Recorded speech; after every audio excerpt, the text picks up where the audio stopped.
পুজো তো চলেই এলো, আর এখনও তোমরা বাড়িতে বসে বসে ভাবছো স্মুথনিং করাবো না কেরাটিন? তাহলে আজকের ভিডিও তোমার জন্য।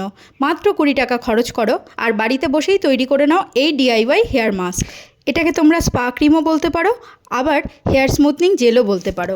তার জন্য সবার আগে প্রিপেয়ার করে নাও ফ্ল্যাক্সিড জেল। একটা বাটিতে 200 ml জল নাও, তাতে 2 চামচ ফ্ল্যাক্সিড দিয়ে খুব ভালো করে ফুটতে দাও। জল অর্ধেক হয়ে এলে আর ফ্ল্যাক্সিড যখন এইরকম স্টিকি হয়ে আসবে, তখন গরম অবস্থাতেই ছাঁকনি দিয়ে ছেঁকে নাও। এবার এটাকে ঠান্ডা হওয়ার জন্য রেখে দাও। এবার হেয়ার স্পা ক্রিম বানানোর মেন উপকরণ হলো ভাত। যেই ভাত রান্না করেছো সেই ভাতই নিয়ে নাও একটা ওভাররাইপ কলা, একটা ডিমের সাদা অংশ আর এই ফ্ল্যাক্সিড জেলটা। 2 মিনিট মিক্সিটা ঘোরালেই কিন্তু রেডি হয়ে যাবে এই হেয়ার মাস্ক। এটা কিন্তু পরিষ্কার চুলেই অ্যাপ্লাই করতে হবে, মাথায় তেল দেওয়া যেন না থাকে। এরপর চুলটা খুব ভালো করে আঁচড়াতে হবে আর রুট টু লেন্থ অবধি এই ডিআইওয়াই হেয়ার মাস্ক অ্যাপ্লাই করতে হবে। আধ ঘন্টা রাখো, তারপর শ্যাম্পু করে নাও।